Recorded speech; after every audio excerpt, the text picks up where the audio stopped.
La grâce et la paix vous sont données de la part de Dieu notre Père et de Jésus-Christ notre Sauveur.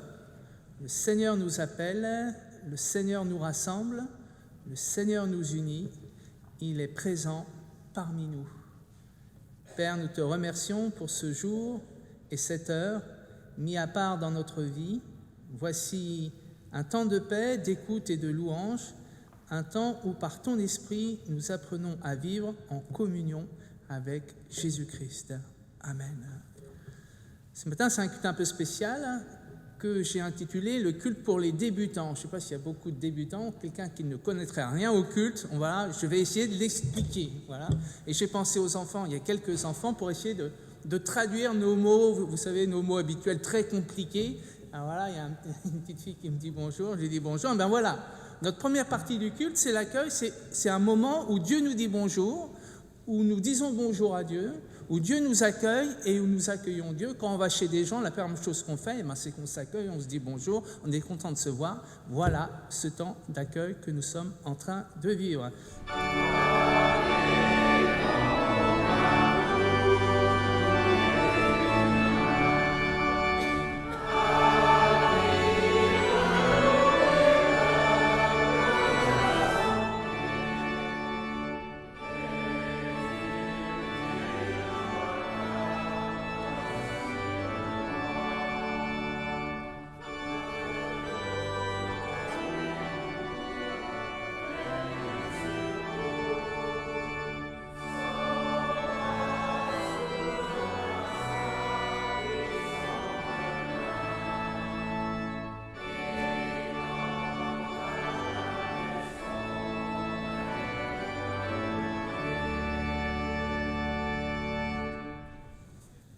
C'est maintenant notre temps de louange. Un seul mot, la louange, c'est dire merci. Merci à Dieu pour les bénédictions qui nous sont données. C'est Laurence qui nous guide dans la louange. On se lève pour la louange. Nous te louons, tu nous aimes et nous sommes tes enfants. Nous te louons pour Jésus-Christ. Il a proclamé la bonne nouvelle du royaume. Nous te louons pour l'Esprit Saint. Il nous rassemble, malgré nos différences, et fait de nous un seul peuple, ton peuple. Nous te louons pour ce jour qui nous fait entrer dans la joie de ton règne, et nous chantons ta gloire.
Devant Dieu en toute vérité, nous lui confions que nous ne sommes pas à la hauteur de sa volonté et que nous voulons lui demander pardon de manière individuelle, mais aussi de manière communautaire.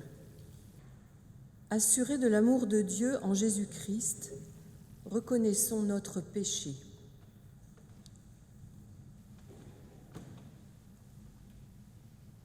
En ce premier jour de la semaine, nous regardons vers toi, Dieu d'amour. Tu nous as donné le pain de chaque jour. Tu nous as réjouis par ta création. Tu nous as assurés de ta miséricorde par le Christ. Mais nous ne t'avons pas dit notre reconnaissance. Pardonne-nous. Tu nous as fait entendre des nouvelles de toute la terre. Tu as mis devant nos yeux la souffrance de nos frères et de nos sœurs, mais nous lui sommes souvent restés insensibles. Pardonne-nous. Tu nous as accompagnés dans notre chemin quotidien, mais devant les soucis, nous avons été gagnés par la crainte. Et devant la tâche que tu nous indiquais, nous n'avons pas su t'obéir. Pardonne-nous. Accorde-nous, Père, des cœurs reconnaissants, attentifs et disponibles pour ton service. Amen. Nous entrons maintenant dans ce temps où Dieu nous affirme son pardon pour chacune et chacun d'entre nous. Il nous pardonne. Quand les montagnes s'effondreraient, dit Dieu, quand les collines chancelleraient, ma bonté pour toi ne faiblira point, et mon alliance de paix ne sera pas ébranlée. Je t'aime d'un amour éternel, et je te garde ma miséricorde. Et voici comment Dieu a manifesté son amour. Il a envoyé son Fils unique dans le monde, afin que par lui, nous ayons la vie. Que Dieu nous mette au cœur l'assurance de son pardon et qu'il nous donne de marcher vers son royaume.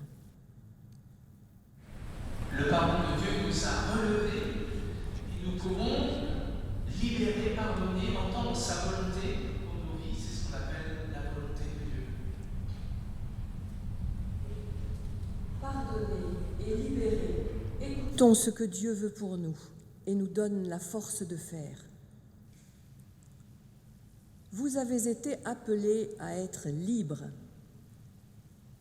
Seulement, ne faites pas de cette liberté un prétexte pour vivre selon les désirs de votre propre nature. Au contraire, laissez-vous guider par l'amour pour vous mettre au service les uns des autres. Car toute loi se résume dans ce seul commandement: aime ton prochain comme toi-même.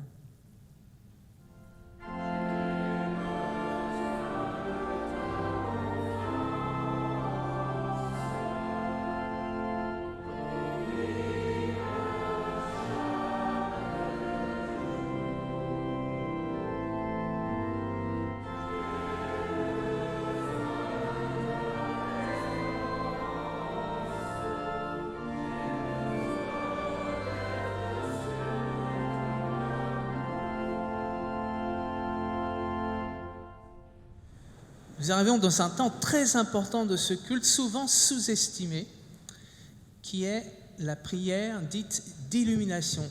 En fait, cette prière, c'est une prière adressée à Dieu afin qu'il nous aide à accueillir l'Écriture, la parole, afin qu'il nous aide à la comprendre. Jean Calvin disait que la lecture de l'Écriture n'était rien si elle n'était pas inspirée par l'Esprit Saint. Et pourtant, Jean Calvin, c'était un homme très intelligent, instruit, mais il disait « Si je n'ai pas le souffle de l'Esprit pour lire les Écritures, alors ma lecture est vaine. » Donc, temps très important où on demande à Dieu de nous éclairer, de nous inspirer avant d'entendre la parole.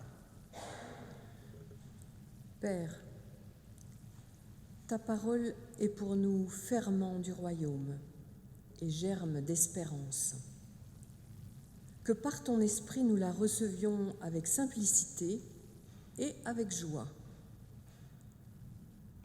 Que cette parole nous fasse porter les fruits que tu attends. Nous te le demandons par Jésus-Christ notre Seigneur. Amen.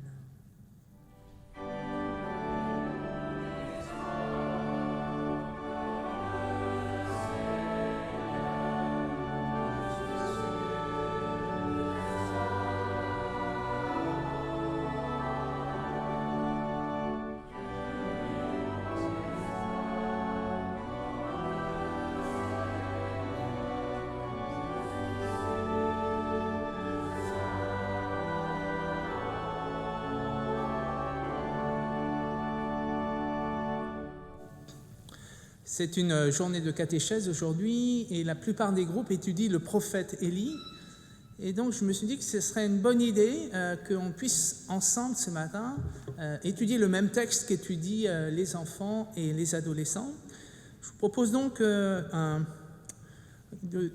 se plonger dans la vie du prophète Élie autour de 4 grands moments de son existence, des moments clés qui ont orienté sa vie. Donc il y aura une lecture biblique et après je ferai un bref commentaire de cette lecture biblique. Mais d'abord je vous dresse en quelques mots le contexte de la vie du prophète Élie. Élie exerce au milieu du 9e siècle avant Jésus-Christ. C'est ce couple diabolique que constituent Akab et Jézabel qui gouvernent le royaume. Et le royaume est plongé dans l'idolâtrie, au culte des dieux Baal et aussi de la déesse Astarté. Donc le peuple est en train, et guidé malheureusement par Akab et Jézabel, de plonger dans l'idolâtrie et d'abandonner le culte du Dieu d'Isaac, de Jacob et d'Abraham. Alors Dieu décide d'envoyer le prophète Élie pour amener le peuple à la raison et au seul culte de lui. Et donc nous arrivons à ce premier temps important de la vie de ce prophète, du prophète Élie, que j'ai qualifié de Dieu nourrit. Vous allez entendre pourquoi Dieu nourrit. Dans le premier livre des Rois, au chapitre 17, les versets 1 à 16. Élie, un homme du village de Tishebé en Galaad, dit au roi Akab : « Par le Seigneur vivant, le Dieu d'Israël dont je suis le serviteur, voici ce que je te déclare. Il n'y aura ces prochaines années ni rosée ni pluie, sauf si je le demande. » Puis le Seigneur adressa la parole à Élie. « Pars d'ici, lui dit-il, va vers l'Orient et cache-toi près du torrent de Kérit, à l'est du Jourdain. Là, tu trouveras à boire au torrent, et je donnerai l'ordre aux corbeaux de t'apporter de la nourriture. » Élie fit ce que le Seigneur avait dit. Il alla s'installer près du torrent de Kérit. Les corbeaux lui apportaient du pain et de la viande matin et soir, et il buvait l'eau du torrent. Mais au bout d'un certain temps, le torrent fut à sec, parce qu'il n'avait pas plu dans le pays. Alors le Seigneur adressa la parole à Élie. « En route, lui dit-il, va dans la ville de Sarepta, proche de Sidon, pour y habiter. J'ai commandé à une veuve de là-bas de te donner à manger. » Élie se mit donc en route vers Sarepta. Lorsqu'il arriva à l'entrée de la ville, il vit une veuve en train de ramasser du bois. Il l'appela et lui dit : « Apporte-moi, je te prie, un peu d'eau à boire. » Elle partit en chercher, mais il la rappela et lui dit : « Apporte-moi aussi un morceau de pain. » « Par le Seigneur vivant, ton Dieu, je te jure que je n'ai pas de pain, répondit-elle. Il ne me reste qu'une poignée de farine dans un bol et un peu d'huile dans un pot. Je suis venue ramasser quelques bouts de bois. Je vais aller préparer ce qui nous reste pour mon fils et pour moi. Et quand nous l'aurons mangé, nous n'aurons plus qu'à mourir. » « N'aie pas peur, lui dit Élie. Va et fais comme tu l'as dit. Seulement, tu me prépareras d'abord une petite galette de pain que tu m'apporteras. Ensuite, tu en feras une pour toi et pour ton fils. En effet, voici ce que déclare le Seigneur, le Dieu d'Israël. La farine ne manquera pas dans le bol, l'huile ne manquera pas dans le pot, jusqu'à ce que le Seigneur fasse tomber la pluie sur la terre. La femme alla faire ce qu'Élie lui avait dit. Et ils eurent à manger pendant longtemps, elle et son fils, ainsi que le prophète. La farine ne manqua pas dans le bol, ni l'huile dans le pot, conformément à ce qu'Élie avait annoncé de la part du Seigneur. Première grande parole que nous dit le texte, c'est que Dieu, c'est peut-être une évidence si on est croyant, mais le texte nous le redit, c'est que Dieu est maître de la création. Il n'hésite pas à utiliser sa création et sa volonté de faire cesser la pluie afin de convaincre, et d'abord de convaincre Akab et Jézabel qu'ils doivent renoncer au culte d'Astarté et de Baal. Dieu est le maître de la création. Et son Fils Jésus-Christ, plus tard, révélera aussi qu'il est bien le maître de la création en faisant de multiples miracles. Et puis aussi ce jour-là sur le lac de Tibériade en disant à la tempête « Tais-toi !» Et la tempête s'est tue. Dieu est le maître de la création et n'hésite pas à utiliser sa création pour nourrir Élie. Élie a écouté la parole qui lui a été confiée. Il doit aller rejoindre cet endroit au bord de la rivière afin que le temps où il ne pleut plus et que le temps de la famine cesse. Et Élie est nourri par les corbeaux. S'agit-il là d'une vérité existentielle? Est-ce seulement un saint Paul? En tout cas, nous devons entendre que Dieu n'hésite pas à utiliser tous les moyens dont il dispose, et s'il est le maître de la création, à utiliser sa création pour accompagner, pour guider ceux qu'il envoie à son service. Et il a envoyé Élie à un service difficile, oser dire à Akab et Jézabel qu'il se fourvoie. Notre Dieu est un Dieu de providence qui accompagne et qui nourrit directement par sa création, mais vous l'avez entendu aussi, qui nourrit par des intermédiaires. Et ce jour-là, une veuve qui n'a presque plus de quoi manger, qui a un fils encore en jeune âge et qui n'hésite pas à faire le pari fou du partage qu'on pourrait presque qualifier d'excessif, puisqu'elle lui dit « Je n'ai plus qu'un petit peu de farine, nous allons le partager et ensemble nous mourrons. » Folie, sage folie de cette veuve qui n'hésite pas à donner tout ce qu'elle a pour accueillir cet étranger. Qu'ont-ils en commun? Ils sont des êtres humains ensemble. Ils ont en commun aussi, le texte le pose, qu'ils croient tous les deux en l'Éternel et non pas au dieu Baal et à la déesse Astarté. Cette communion de foi leur permet une communion de vie. Nous avons peut-être à réentendre cette parole en tant qu'Église locale que nous sommes appelés à une communion de foi, bien sûr, comme nous le faisons ce matin dans ce culte, mais que nous sommes aussi appelés à une communion de vie, éloge du partage, éloge de la communion fraternelle, éloge des biens partagés.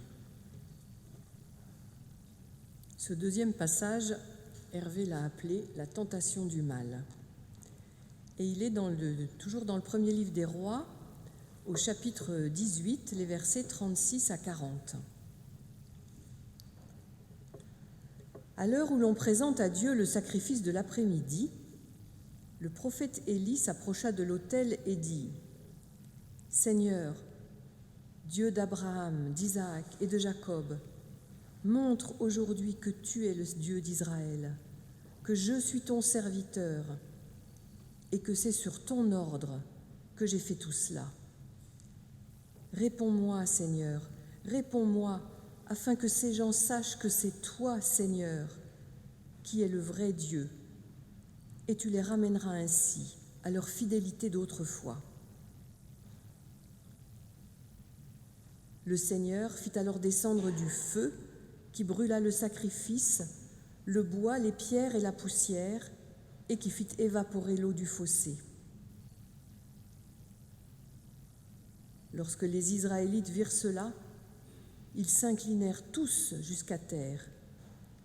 Puis ils se mirent à crier : « C'est le Seigneur qui est le vrai Dieu, c'est le Seigneur qui est le vrai Dieu. » Élie leur dit : « Saisissez les prophètes de Baal, il ne faut pas qu'un seul d'entre eux s'échappe. » Ils les saisirent donc tous. Élie les fit descendre jusqu'au bord du torrent de Kishon, et là, il les fit égorger. Quand j'ai pensé au titre de ce culte, on cherche toujours à donner un titre, pour faire du teasing, notamment pour ceux qui pourront regarder ce culte sur Internet et en podcast. Donc j'ai choisi Ombre et lumière. Ombre et lumière du prophète Élie, capable de choses extraordinaires et capable d'actes terribles. Ce jour-là, le texte le dit avec des mots très épurés, ce jour-là, Élie égorge tous les prophètes de Baal. Moment de folie meurtrière terrible. Vous avez bien entendu que l'Éternel ne lui demande absolument pas cela. L'Éternel, avec une très grande gentillesse, est entré dans ce défi qu'Élie a lancé au prophète de Baal en disant vous allez construire votre autel, je vais construire mon autel, vous allez prier vos dieux, je vais prier mon Dieu, et on va voir d'où le feu descend. Est-ce que le feu du ciel descend de la part de mon Dieu, le Dieu d'Abraham, d'Isaac et de Jacob, ou est-ce que le feu du ciel descend de la part des dieux Baal? Évidemment, les prophètes de Baal s'agitent, dansent, chantent, et le feu ne descend pas. Il prie l'Éternel et le feu descend. Gentillesse de la part de Dieu d'entrer dans ce défi-là. C'est une sorte de petit chantage quand même de la part d'Élie. Et là, Élie est pris dans cette folie meurtrière. Il est dans un sentiment de toute puissance. Dieu l'a écouté, il a prié son Dieu, Dieu l'a exaucé. Alors oui, sentiment de toute puissance, c'est moi qui suis le prophète de l'Éternel. Tout m'est permis, j'ai le droit de vie et de mort sur tous ceux qui auraient la volonté de s'opposer à ma prédication, de s'opposer au culte de Dieu. Ce qui a été, c'est ce qui sera. Encore aujourd'hui, à cause de sa foi, des hommes et des femmes dans ce monde sont capables des pires atrocités. Et ce qui est très troublant, vous l'entendez bien, c'est que cette atrocité-là est commise par un prophète de l'Éternel, Élie, un des plus grands prophètes de l'Ancien Testament. Ce jour-là, il sombre dans la tentation de la toute-puissance, dans la tentation du mal. Peut-être même, parce qu'il aurait pu en égorger qu'un ou deux ou trois, non, il les égorge tous, peut-être même dans une forme de jouissance de donner la mort. Cela résonne, vous l'entendez, je pense, curieusement avec l'actualité des hommes et des femmes capables, au nom de leur Dieu, de donner la mort, pris dans une tentation de toute puissance et de jubilation du mal. Mais vous allez voir avec le prochain texte que nous allons lire, à partir de ce moment-là, la fin du ministère d'Élie s'annonce. Au chapitre 19, toujours du premier livre des rois, les versets 11 à 13. « Sors, lui dit le Seigneur, tu te tiendras sur la montagne devant moi, je vais passer. » Élie était dans une caverne. Aussitôt, un grand vent souffla, avec une violence telle qu'il fendait les montagnes et brisait les rochers devant le Seigneur. Mais le Seigneur n'était pas présent dans ce vent. Après le vent, il y eut un tremblement de terre, mais le Seigneur n'était pas présent dans le tremblement de terre. Après le tremblement de terre, il y eut un feu, mais le Seigneur n'était pas présent dans le feu. Après le feu, il y eut le bruit d'un léger souffle. Dès qu'Élie l'entendit, il se couvrit le visage avec son manteau, il sortit de la caverne et se tint devant l'entrée. Il entendit de nouveau une voix qui disait « Pourquoi es-tu ici, Élie ?» Celui qui sème le vent récolte la tempête. À partir du moment où Élie est pris dans cette folie furieuse d'égorger tous les prophètes de Baal, il va être une bête traquée par Akab et Jézabel qui, vous l'avez compris, défendaient, suivaient le culte des dieux Baal. Donc il va être une bête poursuivie, il est obligé de se cacher, de partir au désert, de se cacher dans une caverne. Et je le crois aussi, c'est mon analyse, qu'il tombe dans une profonde dépression. Il demande même à l'Éternel de lui prendre la vie, parce que je le crois, si Dieu l'a appelé, c'est que Dieu avait perçu en lui quand même de bonnes choses. Dieu n'appelle pas n'importe qui quand même à être son prophète. Et je crois que avec le temps, il réalise ce qu'il vient de commettre. Ce qu'il vient de commettre, d'ôter la vie, ce que veut l'Éternel, ce n'est pas que le méchant meure, mais c'est qu'il se convertisse. Élie le sait bien, et je crois qu'il entre dans une sorte d'introspection, de discernement personnel, où il réalise que la fin de son ministère est un échec.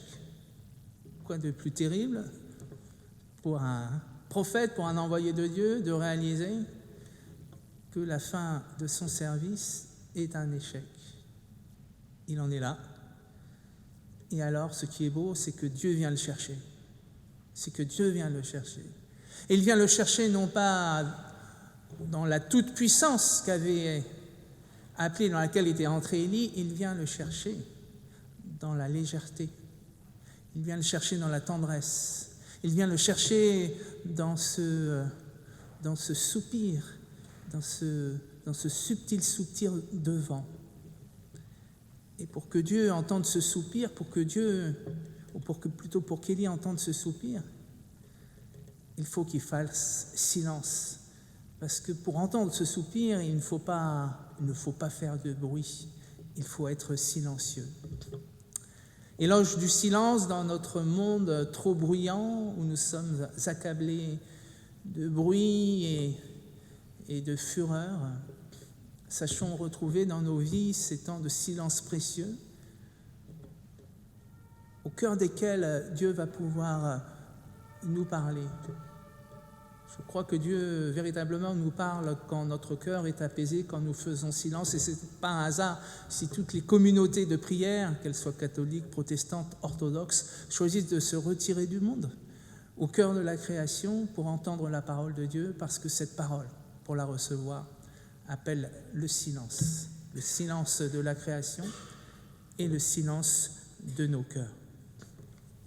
Et un peu plus loin dans le chapitre 19, les versets 19 à 21. Élie partit de là. Il trouva Élisée, fils de Shaphat, en train de labourer un champ avec 12 paires de bœufs. Élisée conduisait lui-même la 12e paire. Élie, en passant près d'Élisée, jeta son manteau sur lui.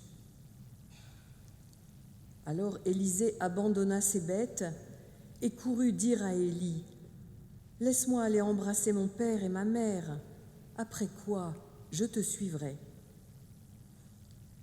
« Mais tu peux retourner à ton travail, répondit Élie. Est-ce que je t'ai demandé quelque chose ? Élisée retourna à son champ. Là, il prit ses 2 bœufs et il les sacrifia. Avec la charrue, il fit du feu pour cuire la viande. Il la donna ensuite aux gens qui étaient présents et ils la mangèrent. Puis il suivit Élie et devint son serviteur. Élie est donc à la fin de son ministère, mais il est maintenant apaisé parce qu'il a reçu une parole de consolation de la part de Dieu. Mais s'il est à la fin de son ministère, il faut d'autres pour poursuivre ce même ministère. Et voici qu'Élie appelle ce jeune homme qui est Élisée. Et pour l'appeler, c'est peut-être allé vite dans le texte, il jette son manteau dessus. C'est joli.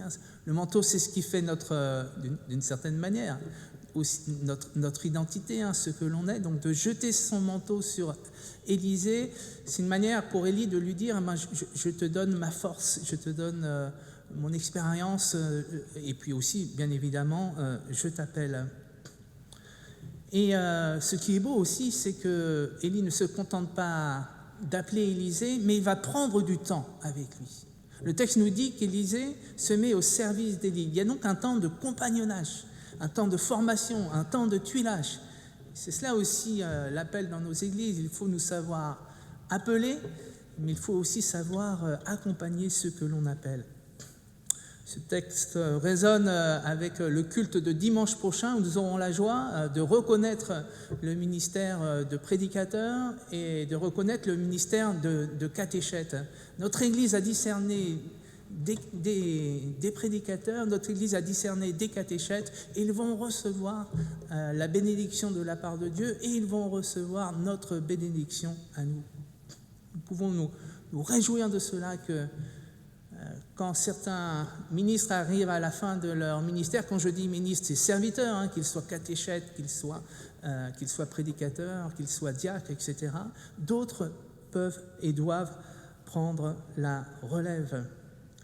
Jésus n'a pas dit autre chose quand au bord du lac de Tibériade, en passant devant des pêcheurs, leur a dit « Suivez-moi et je vous ferai pêcheurs d'hommes ». Ce qui est beau, c'est que Élie laisse le temps à Élisée. Élisée demande le temps d'aller embrasser ses parents. Honore ton père et ta mère, parole des 10 commandements. Petite hésitation quand même d'Élie, puisqu'il dit « Souviens-toi quand même que je t'ai appelé ». Il dit quand même « Souviens-toi ». Il a peur, il a un tout petit peu peur quand même que Élisée ait la tentation de rester chez ses parents, de ne pas répondre à l'appel, mais Élisée a bien compris qu'il était appelé non seulement par Élie, mais qu'il était appelé par Dieu lui-même. Il embrasse ses parents et le voilà aux côtés du prophète Élie. Grand personnage, très grand personnage que ce prophète Élie, le seul à monter au ciel encore de son vivant, selon le texte biblique. Il monte dans un char de feu devant Élisée. Jésus-Christ et les contemporains de Jésus-Christ ont pu laisser entendre qu'il était le nouvel Élie. Qu'il était le nouvel Élie. Jésus n'a dit pas cela d'un autre prophète. Prophète, comme vous l'avez entendu, fait de lumière et d'ombre, il faut l'accueillir comme tel. Puissions-nous, comme le mot Élie l'indique, Élie en hébreu ça veut dire mon Dieu, El, Dieu, I c'est ce qui permet de dire c'est le mien, donc Élie mon Dieu. Puissions-nous dire jour après jour au cœur de nos vies que l'Éternel est bien pas seulement le Dieu des autres, le Dieu de ma communauté, mais que l'Éternel est bien mon Dieu dans lequel je place ma confiance et mon espérance. Amen.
Nous entrons maintenant dans le temps de la confession de foi.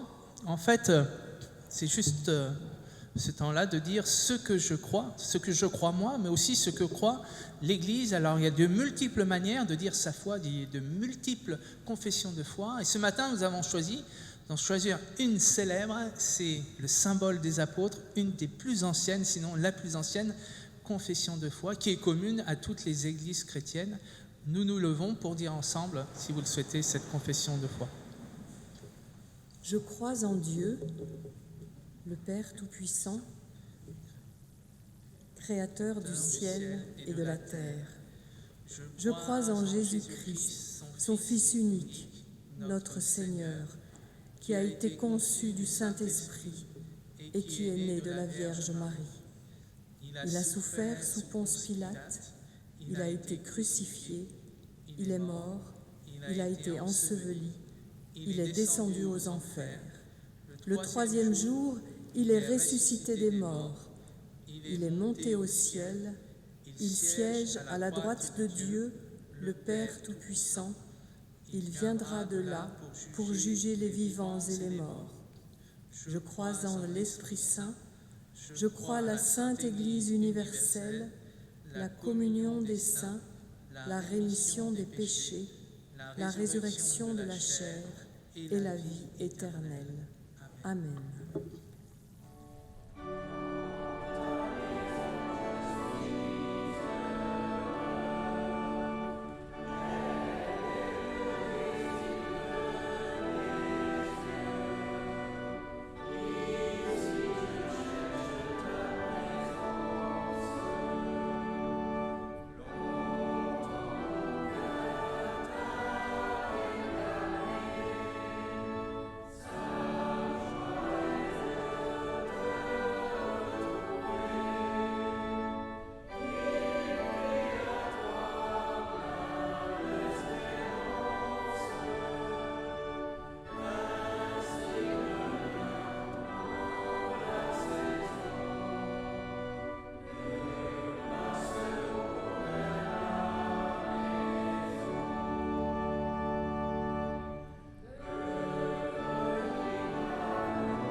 Nous arrivons à ce temps de notre culte qui est le temps dit de prière d'intercession. Je crois que le logo le dit très bien, c'est s'il te plaît pour les autres, s'il te plaît pour notre prochain, s'il te plaît pour le monde, c'est notre prière à Dieu. Je vous invite à la prière. Père, ta parole nous redit sans cesse ton amour pour ce monde. Jésus-Christ lui-même nous l'a annoncé par ces mots. Je suis venu dans le monde afin de donner ma vie. Père, nous te prions pour celles et ceux qui ont faim. Fais-nous découvrir la joie du partage, à l'image de cette veuve à Sarepta qui a accueilli le prophète Élie. Père, nous te prions pour les immigrés et les exilés. Prépare-nous à les accueillir avec toutes leurs différences. Alors aurons-nous sans doute la surprise de voir qu'ils pourront littéralement nous relever à l'image de cet exilé qui était le bon samaritain dans la parabole. Père, nous te prions pour les solitaires, à l'image du prophète Élie au désert, dans sa caverne, désespéré d'avoir échoué et d'avoir mal agi. Oui, nous te prions pour les solitaires, les désespérés. Conduis-nous sur le chemin de leur souffrance et viens souffler ton souffle doux et léger. Viens souffler sur eux ta compassion. Père, nous te prions pour les méprisés et les détenus. Nous te prions pour ceux que nous considérons comme nos adversaires, quelquefois de manière légitime d'ailleurs. Viens sans cesse nous rappeler que tu nous appelles à prier pour eux et que ce que tu veux, c'est que le méchant se convertisse. Père, nous te prions pour les malades. Nous avons cité un certain nombre d'entre eux. Viens nous inspirer l'offrande d'une présence qui dit ta présence au cœur de la maladie. Père, enfin, nous te prions pour celles et ceux qui ont le lourd ministère d'exercer une autorité dans ce monde. Donne à toutes ces autorités politiques et religieuses ton discernement, ton Esprit Saint, afin qu'elles puissent prendre de justes décisions.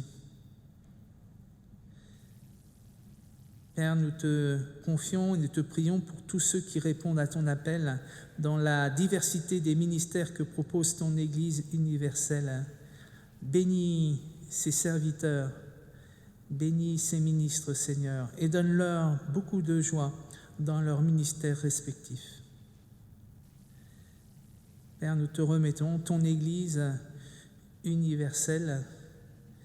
Merci parce qu'au-delà de nos différences, nous savons que nous sommes unis, que nous sommes frères et sœurs de foi, et cela nous réjouit. Et avec les mots que Jésus-Christ nous a enseignés, Père éternel, nous voulons te dire, notre Père qui es aux cieux, que ton nom soit sanctifié, que ton règne vienne, que ta volonté soit faite sur la terre comme au ciel. Donne-nous aujourd'hui notre pain de ce jour. Pardonne-nous nos offenses, comme nous pardonnons aussi à ceux qui nous ont offensés. Et ne nous laisse pas entrer en tentation, mais délivre-nous du mal, car c'est à toi qu'appartiennent le règne, la puissance et la gloire pour les siècles des siècles. Amen.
Donc vous restez debout pour qu'on se dise au revoir. Quelquefois, quand on repart de nos amis, on repart avec un petit morceau de tarte, un petit morceau de gâteau aussi, vous allez bien prendre cela. Eh bien nous aussi, quand on sort du culte, on ne repart pas avec un petit morceau de tarte, quelquefois, quand les éclairs vendent, mais avec une parole où Dieu nous envoie, il nous dit qu'il nous aime, qu'il nous donne sa force, qu'il nous donne sa paix. On repart avec ça et comme ça, on repart heureux.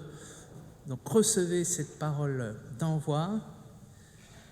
Le Seigneur de la paix vous donne lui-même la paix en tout temps et de toute manière. Allez avec vos sœurs et vos frères dans l'audace et l'adoration.